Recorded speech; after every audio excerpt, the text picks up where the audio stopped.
This story is based on true events. The names of characters and cities have been changed for confidentiality purposes. The Woods family lived in a quiet neighborhood on the edge of a small Ohio town, where rows of neat houses sat tucked between trees that cast long shadows over the lawns.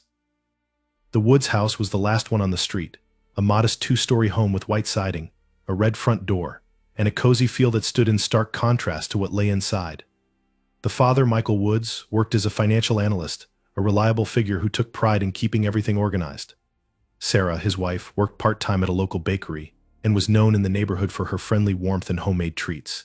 Together, they had 3 children, 2 boys, Jacob and Tommy, and their eldest child, Lily. Lily was 12, a quiet, small-framed girl with dark hair that fell in soft waves around her face. Her sharp brown eyes often had a slightly unfocused look, as though she was seeing something others couldn't. She was unusually calm for her age, with an eerie stillness that set her apart from other children, including her brothers, who were lively and rambunctious. While Jacob and Tommy were always outside, scraping their knees on the sidewalk and yelling in pretend battles, Lily preferred the indoors, content to spend hours reading or sitting alone in her room. She was polite. A bit too quiet, perhaps, but never caused trouble. To her family and neighbors, she seemed like any other girl, if a little reserved. It wasn't until strange incidents began piling up that her family grew uneasy. The first incident came when the family's cat, Muffin, went missing.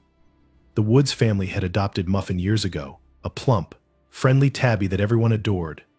One day, Muffin simply disappeared. The boys were distraught, spending hours calling her name around the neighborhood. Sarah printed up flyers and offered a small reward for anyone who found the cat, but days turned into weeks, and Muffin was never found.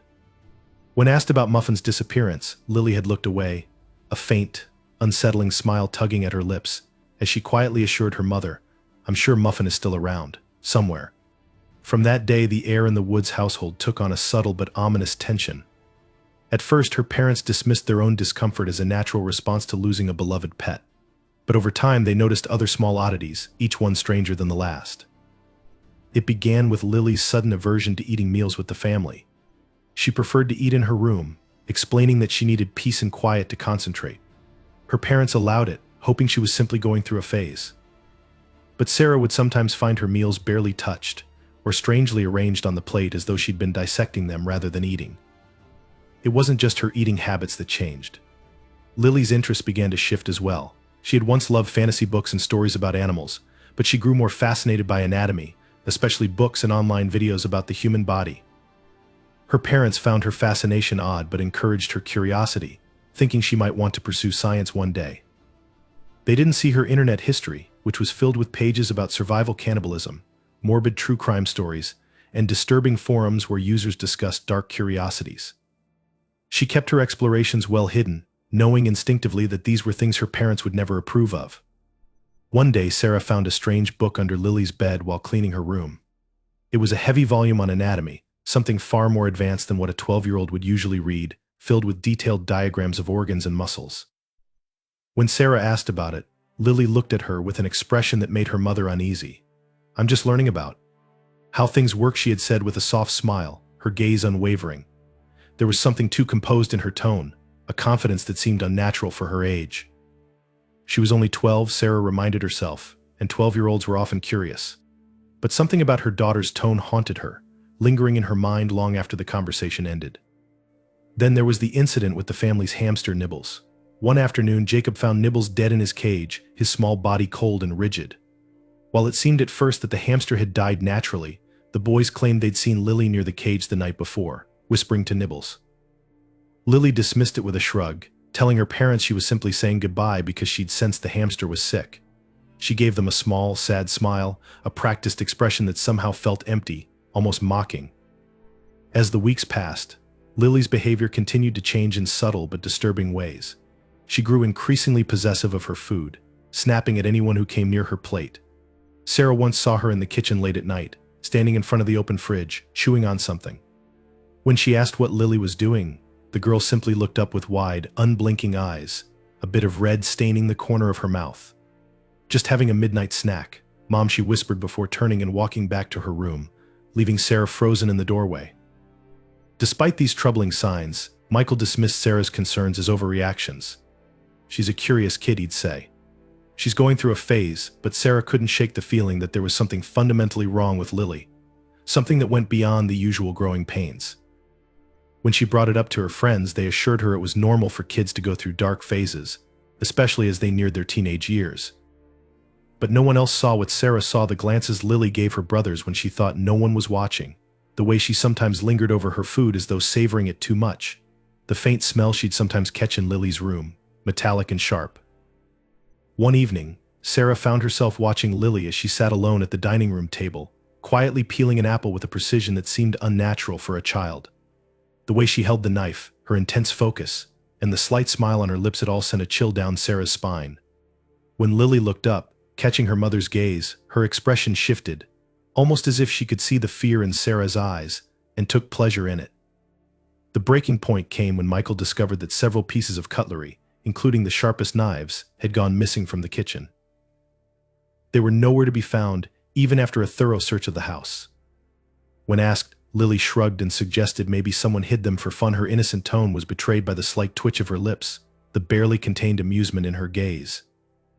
Each of these incidents was dismissed as minor, but together they painted a picture that Sarah found impossible to ignore. Her daughter was no longer the little girl she'd known. Lily had become a stranger within her own home. Sarah tried to convince herself that it was her imagination, that Lily was just an eccentric child with strange interests. But deep down she knew that something darker was at work, something that lurked behind Lily's quiet gaze and twisted smile. With each passing day, the Woods family home felt less like a sanctuary and more like a cage, each member of the family trapped within the walls of a nightmare they could neither understand nor escape. And within that nightmare, Lily waited, watching and preparing for a final act that would seal their fate. As summer melted into fall, Lily's behavior became stranger, her small oddities compounding into a dark and unsettling presence that her family couldn't ignore. Each morning, Sarah and Michael noticed subtle shifts in their daughter's habits, and the boys, Jacob and Tommy, began avoiding her with a silent, instinctual fear. Though the house was neat and cheerful in appearance, it was as if shadows clung to the walls, creeping into every corner of their lives. It began with Lily's new routine of waking in the dead of night. Michael, a light sleeper, would often hear her footsteps on the creaking wooden floors at odd hours. She would wander the house in silence, moving from room to room, seemingly drawn to the dim spaces and long shadows. Her parents tried asking her about it casually one morning, but Lily only smiled, her eyes distant, and said she was exploring the house at night because it's different in the dark. The vagueness of her answer left Michael and Sarah uneasy, but they tried to dismiss it as childhood curiosity. But then there were the noises. Sarah would sometimes hear what sounded like faint scratching coming from Lily's room. It would start late at night, after the rest of the family had gone to bed, and continue in slow, rhythmic intervals, as though something was being dragged along the floor. Once, just after midnight, Sarah crept down the hallway and pressed her ear to Lily's door, trying to catch what her daughter was doing. She heard a quiet muttering, almost like chanting, and then a strange, low humming sound that made her skin crawl. When she asked Lily about it the next morning, Lily gave her an unblinking stare and simply said, "I was talking to myself. Everyone does it." The scratching, however, was only the beginning. Sarah began noticing strange odors coming from Lily's room. It was a sharp, metallic scent, mingling with an earthy, decaying smell that seemed to hang in the air. Whenever Sarah questioned Lily about it, Lily would shrug, her tone bored, and say she'd been experimenting with a project once. When pressed further, Lily's face broke into a sly grin, and she whispered, "It's a surprise, Mom. You'll see soon." But the most alarming development was Lily's transformation and how she interacted with her brothers. While Lily had always been distant, she began watching Jacob and Tommy with an intense, almost predatory gaze, her eyes following their movements like a cat stalking prey. When the boys played together in the living room or out in the yard, they would occasionally look up to find her standing a few feet away, just staring, her head tilted to one side. The boys began whispering about her in hushed voices, their childhood fears growing. Tommy, the youngest, once came to Sarah, trembling, and said, "Mommy, Lily scares me. She says she can hear my heartbeat even when I'm far away. She says she wants to taste it." Sarah's heart sank, but she brushed it off, telling Tommy that his sister was only trying to play a game, that he shouldn't take her words seriously. But later that night, Sarah lay awake, replaying her son's words in her mind, a sick feeling gnawing at her stomach. How could a 12-year-old even think of something like that? She told herself it was just part of Lily's growing imagination, But deep down, she knew it was more than that. Lily's behavior grew increasingly erratic. She took up strange rituals, meticulously arranging her food into patterns before eating, murmuring to herself as though reciting something important. She started insisting that her family sit in specific seats at the dinner table, correcting anyone who didn't follow her rules if anyone questioned her. She would look at them with an intense glare, her lips curling into a thin smile that conveyed both amusement and contempt. One evening, the family sat down for dinner, and Sarah noticed that Lily was eyeing her plate with an odd look, almost as if she were sizing it up. Midway through the meal, Lily pushed her plate aside and stared intently at her mother. "You know, Mom," she began, her tone calm but with a glint in her eye that was anything but innocent. "There's a ritual where people eat the heart of someone close to them to gain their strength. Some cultures believe it connects them forever." Sarah froze, her fork hovering midair, as a chill settled over the table. The boys looked at their sister in confusion, but Michael gave a nervous laugh, trying to brush it off. "That's enough of your stories, Lily," he said, his voice a little too forced. But Sarah could feel the tension radiating from her husband. Lily said nothing in response, only resumed eating with a slow, measured pace, a faint, unsettling smile on her face. After that, the situation grew darker. Michael began losing sleep, haunted by thoughts of his daughter's strange words and behavior. He once confided in Sarah that he'd woken up in the middle of the night to find Lily standing at the foot of their bed, her eyes wide open, simply watching them sleep. He hadn't known how long she'd been there, and when he asked what she was doing, she'd only whispered, "Listening to you breathe." Michael's skin prickled as he recounted the story, and Sarah tried to reassure him. But both of them knew that whatever was happening to their daughter, it was far beyond their understanding. Desperate for answers, Sarah began searching Lily's room when she was at school. In the closet, tucked beneath piles of clothes, she found a collection of small bones and bits of fur, each piece meticulously cleaned and arranged in jars. Horrified, Sarah quickly closed the closet door, her mind racing. She confronted Lily that night, asking her where the bones had come from, but Lily only shrugged, her gaze distant. "They were just small animals," she said coolly, "things that no one cares about." Sarah's hands shook as she tried to reason with Lily, telling her that keeping bones was unhealthy, strange, even dangerous. But Lily only looked at her with a pitying expression, as though her mother were too naive to understand. "You're always so scared, Mom," she murmured, her voice soft. "Sometimes you have to look deeper. Sometimes you have to know what things are made of. You told me I should learn." In the following weeks, the atmosphere in the house grew thick with tension and fear. Sarah began to notice that her own sense of safety was slipping away. She found herself avoiding the upstairs hallway at night, the very hallway she'd walked down every day for years. The boys clung to her whenever Lily was near, their eyes wide and watchful, their childish innocence tainted by a fear they didn't fully understand. Even the neighborhood kids avoided Lily, whispering rumors of the creepy girl on Maple Street. They'd seen her wandering near the wooded lot at the edge of town, her eyes fixed on nothing, her hands held out as if feeling the air for something invisible. One boy claimed he'd seen her digging a hole near the creek, burying something that smelled really bad. No one dared ask her what it was, and no one wanted to find out. Sarah and Michael knew that something had to be done, but they were afraid of what they might uncover, afraid of facing the truth about their daughter. They discussed therapy, maybe even a boarding school where she could be monitored and helped. But each time they brought it up, Lily seemed to know, her eyes flickering with a cold, knowing look that left them paralyzed with uncertainty. It was as if Lily sensed their every thought, every fear, feeding off the tension she created. They were trapped, a family bound by blood but held hostage by a darkness they couldn't explain, unable to reconcile the child they had raised with the creature she seemed to be becoming. And as the days slipped by, they felt more and more like strangers in their own home, unaware of the full horror that was yet to come. The Woods household was on edge, fear settling into every crevice, growing sharper with each passing day. The parents, Sarah and Michael, were sleep-deprived, haunted by unease about their daughter, Lily, whose behavior had shifted from strange to terrifyingly unpredictable. They could no longer hide their worry. Her younger brothers, Jacob and Tommy, had long stopped seeing her as a sister and had started looking at her with dread, huddling together whenever she came too close. Lily was aware of their fear, and she seemed to relish it. The breaking point began on an unassuming Friday evening. The family was attempting to have a quiet night in, hoping for some semblance of normalcy, even as the silence in the room thickened with tension. Sarah had just set the dinner table with plates of spaghetti and meatballs, hoping the familiar meal would coax some warmth back into the family. But when everyone sat down, Lily's plate sat untouched, her eyes fixed on her mother with an intensity that was impossible to ignore. She made no move to pick up her fork, only stared, her mouth slightly upturned in a ghost of a smile.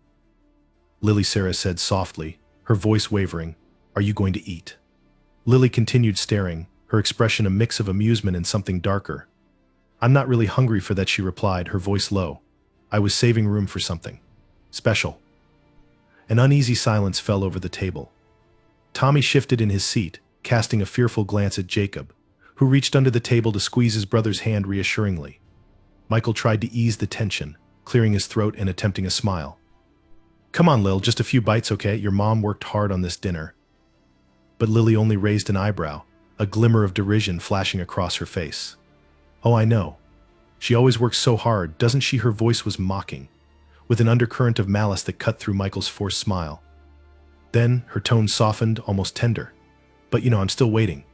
Soon I'll get what I really want." That night, Sarah lay in bed, her mind racing, haunted by Lily's words. What did she mean? Waiting for what? The knot of fear in her stomach had grown too large to ignore.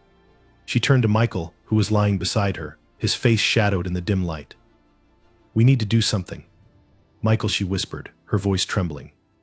This isn't normal. She's getting worse, and I don't know if we're safe." Michael sighed, rubbing his face with his hands. "I know, Sarah, I know. But she's our daughter. What are we supposed to do? Lock her up? She needs help, and I don't want to believe." His voice trailed off, unwilling to put words to the fear gnawing at him. Their conversation was cut short by a sudden noise, a creak in the hallway, the sound of light footsteps. Michael turned his head sharply toward the door, catching a fleeting glimpse of movement as the shadow passed by. He held his breath, waiting. After a long moment of silence, he forced himself to get up and check. But when he opened the door and looked down the hallway, it was empty. That same night, as they drifted in and out of restless sleep, a soft knock came at their door. Sarah jerked awake, her heart pounding. She glanced at the clock. It was past midnight. For a moment, she thought it might be one of the boys, frightened by a nightmare. But when she opened the door, she found Lily standing there, her face blank, her eyes wide and eerily reflective in the dim hallway light. "What is it, Lily?" Sarah whispered, her voice barely more than a breath. Lily tilted her head, studying her mother with a strange curiosity. "I wanted to say goodnight," she murmured. But her voice held an unsettling tone, as though she were holding back a laugh. Sarah could only nod, muttering a quick goodnight. Before closing the door, her hands shaking as she turned the lock. She didn't sleep the rest of the night. The next morning, Lily's demeanor grew colder, her strange habits even more pronounced. She began humming to herself, a haunting melody with no discernible rhythm. Her fascination with the kitchen knives became more overt. She would take one, sharpen it slowly, then return it without a word, leaving Sarah and Michael to wonder what exactly she was planning. Finally, a confrontation erupted.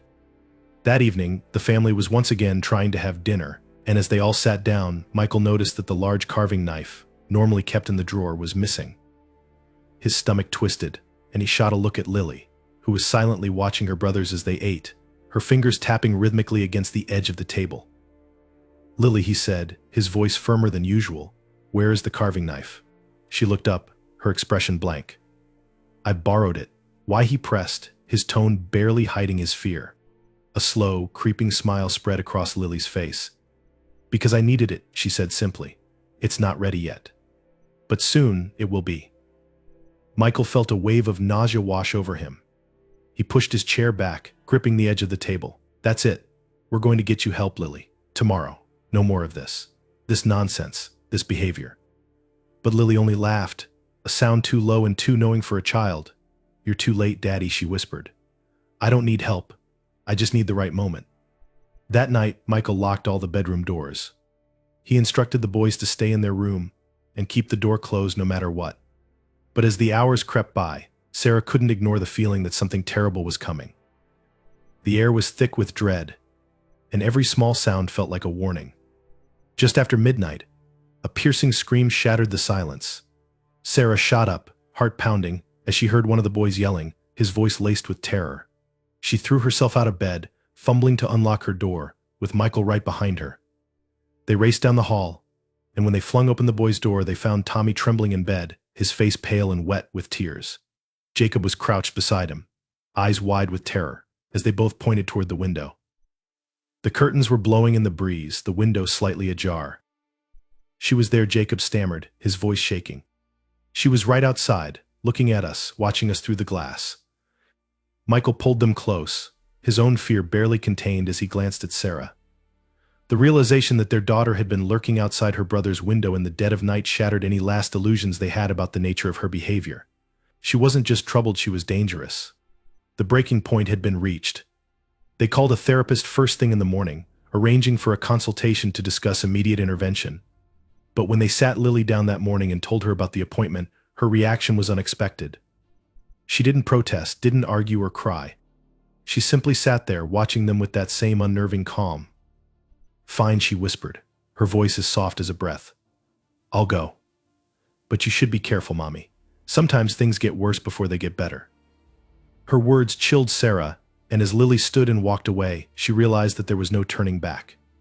They had crossed an invisible line, one where they could no longer hope to understand their daughter. The innocent girl they had once known was gone, replaced by something they couldn't fathom. The Woods family's home lay under a heavy, silent darkness, interrupted only by the occasional creak of settling wood. Tonight the shadows felt sharper, the air thick with the foreboding sense that something was about to shatter. The family's decision to confront Lily, to seek help for her, had unearthed a darkness they couldn't control. And now, in the midnight stillness, that darkness was poised to reveal itself. Michael and Sarah lay awake in their room, tension keeping them on edge, every sound amplified by their shared fear. In the back of their minds, they hoped that Lily's appointment in the morning might mark the beginning of an end to this nightmare. They didn't know that tonight would be their last together. Down the hall, Lily sat on the floor of her room, staring at her door. Her face was expressionless, her eyes dark and empty, as though all traces of emotion had been scrubbed away, leaving only a silent, hungry intent. She had prepared for this night, carefully gathering everything she would need: the missing kitchen knives, bits of twine, and other items she had hidden away, patiently waiting for the right moment to strike. Her hands moved with calm precision as she wrapped her fingers around the cold metal handle of a knife. The first target was her youngest brother, Tommy. Slipping soundlessly down the hallway, she pushed open his bedroom door, her movements as quiet as shadows. Tommy lay fast asleep, curled into a small ball under his blankets, his breathing soft and even. For a brief moment she simply watched him, a faint, predatory smile pulling at the corners of her lips. Then, without hesitation, she raised the knife and struck. Her movements were swift, mechanical, each motion calculated and void of hesitation. Tommy barely stirred, his final breath left his lips in a small, almost peaceful exhale. Lily turned to Jacob's bed. He had awakened, eyes wide and filled with terror, his voice caught in his throat as he tried to scream. Before he could move, she was upon him, pressing her hand firmly over his mouth, her eyes locked onto his as she brought the knife down, her face in a motionless mask. She didn't flinch, didn't look away. She watched as the light faded from his eyes, her expression disturbingly calm. Satisfied, Lily stood, wiping the blade on her pajama sleeve. Her work here was done. She knew her parents would be next, and she felt a surge of anticipation ripple through her. She'd thought about this moment for so long, rehearsing it in her mind, and now it was finally unfolding exactly as she had planned. Moving toward her parents' room, she carefully twisted the doorknob, inching it open with the patience of a predator. Inside, Michael and Sarah lay unaware of what was coming, exhausted from the nights of sleepless worry. She approached their bed and, with her cold, calculated efficiency, chose to target Michael first. His body jerked, waking in confusion as he tried to register the pain. But his disorientation was her advantage. She leaned in close, holding him down with surprising strength. His eyes widened in horrified recognition just as his strength faded. Sarah's eyes flew open at the sound of Michael's last choked gasp. The sight of her daughter, covered in blood and holding a knife, paralyzed her with terror. For a moment they stared at each other, mother and daughter, locked in a wordless confrontation. But then Lily's expression changed, morphing into something darker, a look of contempt and satisfaction mingling in her gaze. "Lily." Why? Sarah's voice was a trembling whisper, the question spilling from her lips in desperation. Lily tilted her head, as though amused. "Because you wanted me to change, didn't you?" "But I'm exactly who I was meant to be," she replied softly. "You just never noticed." Without another word, Lily stepped forward, ending the conversation in a swift, final act. When it was over, she stood in the middle of the room, breathing in the silence that had settled over the house. She let the knife slip from her fingers, the metallic clang muffled by the carpet. For the first time in her life, she felt a strange sense of peace, a completeness that she hadn't known she craved. As dawn began to seep into the sky outside, she moved through the house, cleaning herself up with an eerie calm, carefully avoiding her own reflection in the bathroom mirror. She knew she would have to call the police soon, play the role of the innocent, terrified daughter who had woken to a horrific tragedy. She rehearsed her story, running through the details she would need to give, the helpless expression she would wear. When she finally picked up the phone, her voice trembled convincingly, a frightened little girl in need of help. Her words were calculated, each inflection carefully placed as she reported that she'd found her family gone. Her performance was flawless. The police arrived within minutes, horrified by the scene that greeted them. Lily stood outside in the pale morning light, wrapped in a blanket, her face drawn into a mask of shock and grief. She answered their questions dutifully, her voice breaking at all the right moments, casting sidelong glances at the house as though afraid to look back inside. But there was one officer, a seasoned detective named Harris, who sensed something odd in her demeanor. It wasn't anything obvious, just a slight flicker in her gaze, the way her lips seemed to fight the urge to twitch into a smile. Harris couldn't shake the feeling that Lily was hiding something, but he had no proof. All he could do was watch her, waiting for a crack to appear in her performance. As the investigation unfolded over the following weeks, Lily played her role perfectly. She attended the funeral with tear-filled eyes, accepting condolences from neighbors and classmates, each sympathetic gesture fueling her twisted sense of accomplishment. But Detective Harris continued to keep an eye on her, his suspicion a thorn that refused to fade. One afternoon, he visited her at the temporary foster home where she was staying. He sat down across from her, his gaze piercing. "Lily," he said, his voice low, "I know what it's like to feel misunderstood, but the truth always finds its way out. Sometimes it takes time, but it always surfaces." Lily looked at him, her face a picture of innocence, her expression perfectly composed. But deep in her eyes, a flicker of satisfaction danced, a hint that she understood the weight of his words and that she didn't care. In that moment, Harris knew he was staring into the eyes of someone unrepentant, someone who would carry her secret with pride, reveling in the silence she had created. As he left, he knew he hadn't seen the last of Lily Woods. The Woods family's murder stunned the quiet Ohio town. News of the tragedy spread like wildfire, the grim details sparking horror and disbelief. How could such a thing happen here, in this quaint, peaceful community? And how could a 12-year-old girl be the sole survivor of such a brutal massacre? The questions weighed heavily on the townspeople, and none could shake the unsettling feeling that the nightmare was far from over. In the weeks following the murders, Lily remained in temporary foster care, waiting to be placed with relatives in another state.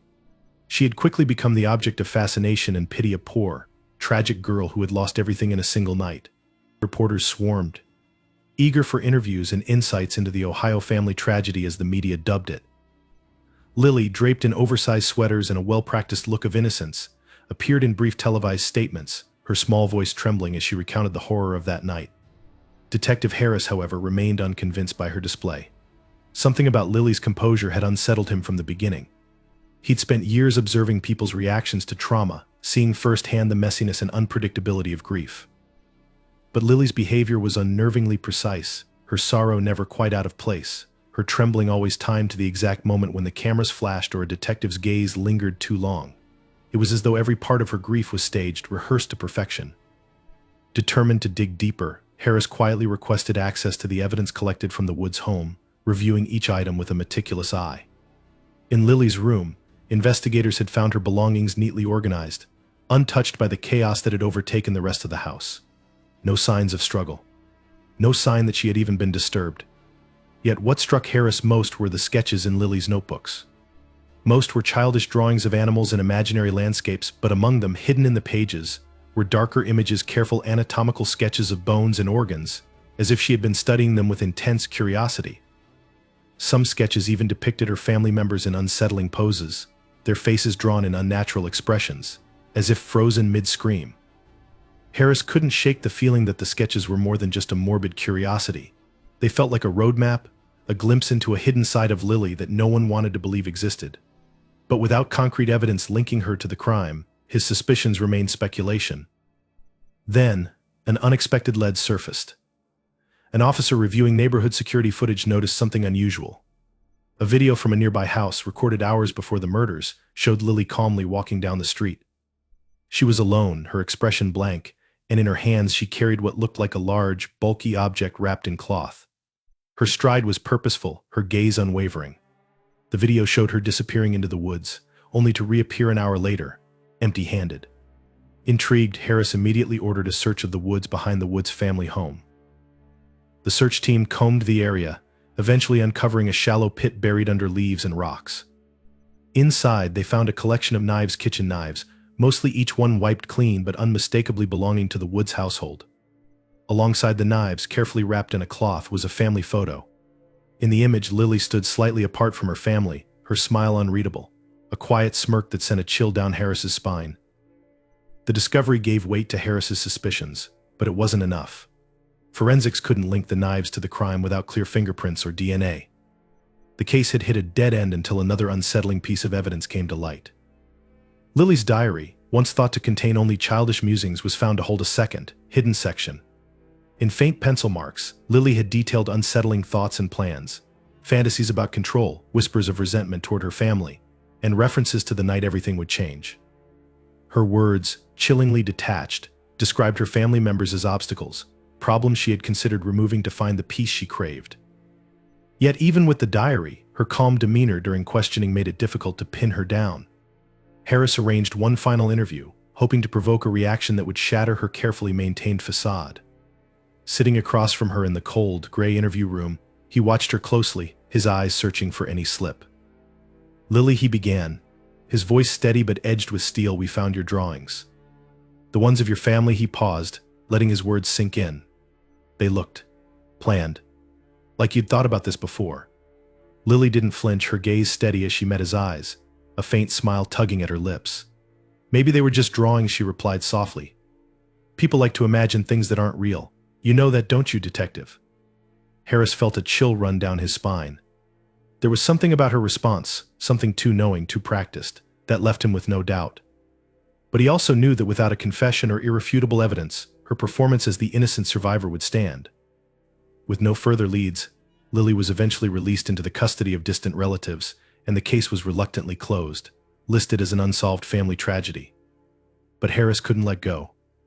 He spent his days haunted by her voice, her calm gaze, and that fleeting smile that held far too much understanding for a child her age. He tried to move on, but every quiet night, every case that crossed his desk, reminded him of the one he hadn't been able to close. As for Lily, she adapted quickly to her new life with her relatives, charming them with her quiet intelligence and polite manners. Neighbors found her sweet, if a little shy, never suspecting the darkness that lay behind her composed exterior. She was a model child, obedient and mild-mannered, her family's tragedy never more than a whisper of pity in the small community she'd moved to. But every so often, late at night, her relatives would hear her soft humming in her room, a quiet, haunting melody that sent chills down their spines. And on more than one occasion, they would wake to find her standing in the hallway, watching them sleep, her face hidden in shadows, her eyes glinting with an unsettling light. When asked, she would smile and say she was just checking, her tone sweet, her voice as innocent as ever. In time, they grew accustomed to her presence, the strange hum she carried like a song meant only for her. But Detective Harris, even years later, could never quite forget Lily Woods. The memory of her haunted him, a mystery that had slipped through his grasp, a case unsolved. And in the quiet of his own home, in the dark hours just before dawn, he would sometimes imagine he could hear her humming, a soft, chilling reminder of the darkness he had glimpsed and failed to stop. Months after the Woods family tragedy, Detective Harris remained troubled, haunted by the case. Every detail, every glance from Lily, every unsettling word she had whispered replayed in his mind, convincing him he'd missed something crucial. Though Lily's relatives had taken her in and authorities had ruled the case inconclusive, Harris couldn't shake the feeling that Lily knew far more than she had let on. He pored over case files, rewatching her interview tapes, unable to accept that this polite, composed 12-year-old could be the sole survivor of such a brutal crime by sheer chance. One evening, as he scrolled through the final pages of the case file, a small notation in the evidence log caught his eye: a USB drive found among Lily's belongings, overlooked in the chaos of the investigation. The drive had been listed but never analyzed, marked as miscellaneous. His pulse quickened. He knew this could be the missing link. He immediately submitted it for forensic analysis, anxious for any new information. A week later, the results came back, and what the investigators found confirmed his worst fears. The drive contained files dating back nearly a year before the murders, revealing an online journal Lily had kept in meticulously encrypted entries. Each post was written with eerie calm, reflecting a mind that was methodical and unnervingly detached. In these entries, Lily wrote about her growing resentment toward her family, describing them in terms that seemed clinical, almost inhuman. She noted their weaknesses, her parents' anxieties, her brother's fears, each detail cataloged as if she were preparing for something. One entry stood out, written just 2 weeks before the murders. The plan is almost ready. They're all so predictable. Each day they make it easier to finish what I've started. I'll finally have the quiet I need, the silence I've wanted. Soon, they'll see. The detective's hands went cold.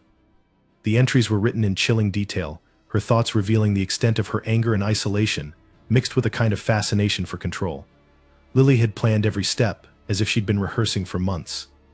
But one revelation in the entries unsettled Harris even more. Lily frequently mentioned someone she called her guide, referring to this person as the one who had helped her see the way.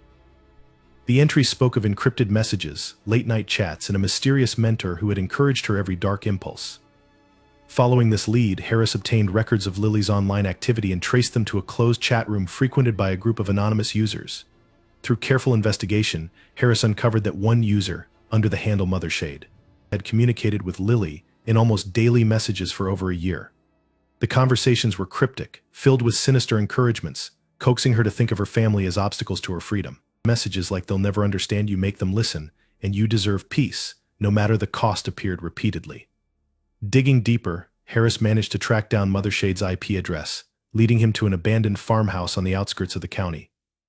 When officers searched the property, they found remnants of what appeared to be makeshift electronics, burned-out computers, and scraps of paper containing dark, twisted phrases and quotes. However, there was no sign of the person themselves, leaving Mothershade as a lingering, faceless presence in Lily's story, a shadow without a name or face. Convinced that Lily had been groomed and manipulated, Harris brought this information back to her relatives, presenting the evidence as a way to keep her under close supervision. But when he suggested to her relatives that Lily might still be dangerous, their expressions shifted from disbelief to fear, as they too shared disturbing stories, moments when they had woken up to find her standing silently in the hallway, or caught her humming that same eerie tune they'd heard about from the woods' neighbors. Each instance they described matched the observations Harris had made, only deepening his conviction. Determined to confront Lily with this new information, Harris visited her at her relative's home. She met him in the living room, her posture as composed as ever, her eyes devoid of remorse. For the first time, he laid out the evidence in front of her, each entry, each message, each plan. "Lily," he said, his voice low and steady, "we know you had help. Someone encouraged you, showed you how to. Remove your family. Why did you listen to them? Why did you go through with it?" Lily watched him with mild interest, as though he were telling a story that had nothing to do with her. She tilted her head slightly, and a faint smile crept across her lips. "I thought you'd understand by now," she whispered. "They didn't make me do anything. They just helped me see." What I'd already known. Her voice was soft, like a child's, but her eyes held an adult's cold calculation. Mothershade was only a guide. The rest was all me. Harris felt a wave of revulsion. Her words chilled him, but what struck him most was the absolute calm with which she spoke, as if her actions had been as simple as completing a homework assignment. She'd used her guide to affirm what she'd already wanted to do, her connection with this dark mentor, merely feeding the impulses she'd already harbored. Harris left the home, deeply disturbed, his mind grappling with the reality that Lily had been a willing participant, that the evil within her had been her own creation, only sharpened by the influence of her unseen accomplice. His parting words to her relatives were somber and filled with warning, urging them to watch her closely and to seek constant professional intervention. As he walked to his car, Harris couldn't shake the sense that this wasn't over. He thought of Lily's eyes, her chilling self-assurance, the darkness that she carried without regret. Mothershade was still out there, perhaps guiding another mind, finding another willing ear to poison. In the quiet drive back to his office, Harris came to a grim realization: some darkness didn't need coaxing to take root. Lily was proof of that. She had only needed a spark, a whisper, to become something unstoppable. And now she was free to move on, her innocent face hiding the deadly mind that lay beneath, untouched and perhaps even empowered by her discovery. The final report on the Woods family case sat on his desk for weeks, unresolved and unsettling. Detective Harris closed the file one last time, but he knew he would never forget the case of Lily Woods. And somewhere out there in the dark corners of the internet, he feared Mother Shade was watching and waiting, ready to find the next Lily.